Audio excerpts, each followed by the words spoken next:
सरकार से बार बार मांग करने के बावजूद न्याय नहीं मिलने के कारण यवतमाल जिले के विकलांग पारधी समुदाय, किसान और निरक्षित भाइयों ने सीधे मुंबई के आजाद मैदान में भूख हड़ताल करने का फैसला किया है। विभिन्न योजनाओं का लाभ पाने और मूलभूत सुविधाओं की पूर्ति के लिए यह संघर्ष किया जा रहा है। इस संबंध में विश्राम भवन में बैठक हुई, जिसमें आंदोलन की आगे की दिशा तय की गई।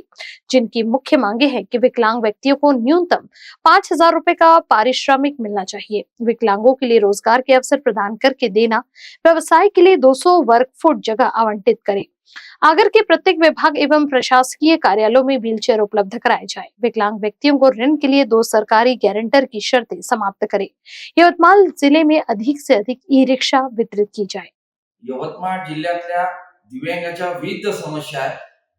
अनेक वर्षापासून शासनदारी आम्ही मांडत आहोत, परंतु त्या समस्या अद्यापही सुटत नाहीये.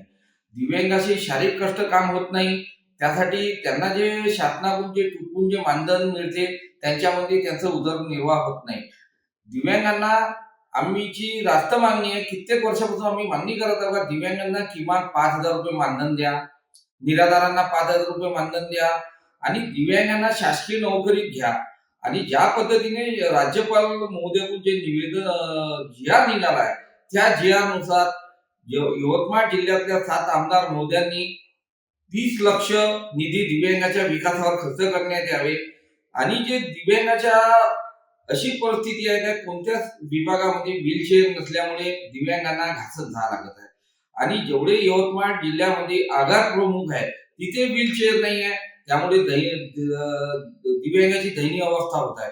यासाठी कुठे ना कुठे शासनाने जे धोरण दिव्यांगासाठी केलं आहे, दिव्यांगासाठी 50,000 ते 5 लाख रुपया लोन साठी एक सर्व्हिसवाला आणि शेतीवाला गॅरंटर आणा.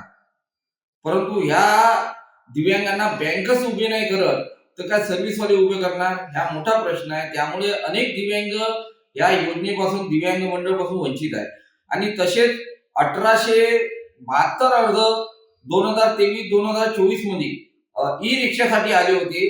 यवतमाळ जिल्ह्याच्या नागरिकांनी फॉर्म भरले, दिव्यांग बांधवांनी, त्यामध्ये फक्त 18 दिव्यांगांना लाभ मिळाला.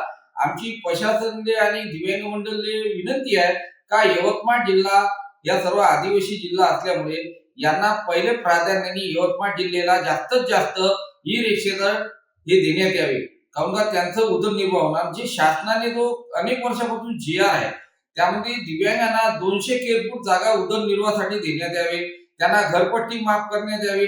आणि जो 5% जो ग्रामपंचायतीला दिव्यांगांसाठी जो निधी येतो तो दिव्यांगावर खर्च होत नाही. वारंवार आम्ही दिव्यांग बांधव चिल्लावते, परंतु त्यांची कोणी पुकार नाही घेत.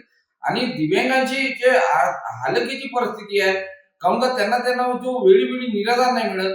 माझी सर्व मंत्री महोदयांना सर्वांना विनंती आहे का तुम्हाला लाख रुपये पेन्शन आहे, परंतु आम्हाला का 5,000 रुपये मिळत नाही, हे आमचा मोठा प्रश्न आहे. त्यासाठी आम्ही सर्व आंदोलन मोर्चे काढून उपोषण करूनही न्याय मिळत नाही जिल्हा प्रशासनाकडून. त्यासाठी आता आम्ही थेट आज विश्राम भवन इथे मीटिंग घेण्यात आली आणि संपूर्ण दिव्यांग पारधी समाज आहे, पारधी समाजाची जे हक्काच्या सुविधा आहे त्यांना अद्यापही सुविधा मिळाल्या नाही. त्यांच्या लेकराला चांगलं शिक्षण मिळत नाही. दुसरं, ते 2003 पासून शेतकऱ्यांनी अतिक्रमण केलं आहे जमिनीवर, पण त्यांच्या नावावर सातबारा नसल्यामुळे त्यांना सर्व मूलभूत सुविधापासून वंचित राहावं लागतंय. माझा एकच सरकारला सवाल आहे का ह्या शेतकऱ्यांचा जीव गेल्यावर यांना पट्टा भेटणार का? जे हक्काचं मागत आहे त्यांना द्या, ही आमची विनंती आहे. त्यासाठी आम्ही एकच निश्चय केला आहे संपूर्ण बांधवांनी का येणाऱ्या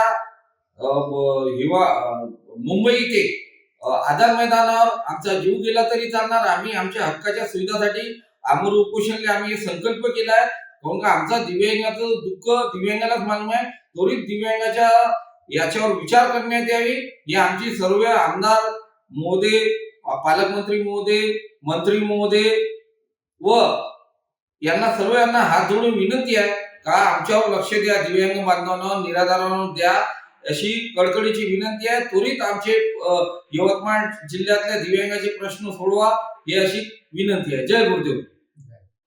कारा न्यूज के लिए यवतमाल से कलीम खान की रिपोर्ट। जीर्ण बीमारी का इलाज अनुभवी डॉक्टर्स की चिकित्सा और आयुर्वेद के जरिए सिर्फ और सिर्फ शिव शंकर आयुर्वेदिक क्लिनिक में, मध्य नागपुर का सबसे बड़ा आयुर्वेदिक दवाइयों का शोरूम और क्लिनिक, जहां बीमारियों का होता है इलाज। शिवशंकर आयुर्वेद है जड़ी बूटियों का विशाल भंडार, जहां मौजूद है सभी प्रतिष्ठित आयुर्वेदिक कंपनियों की दवाइयां और जड़ी बूटियां, वो भी होम डिलीवरी के साथ।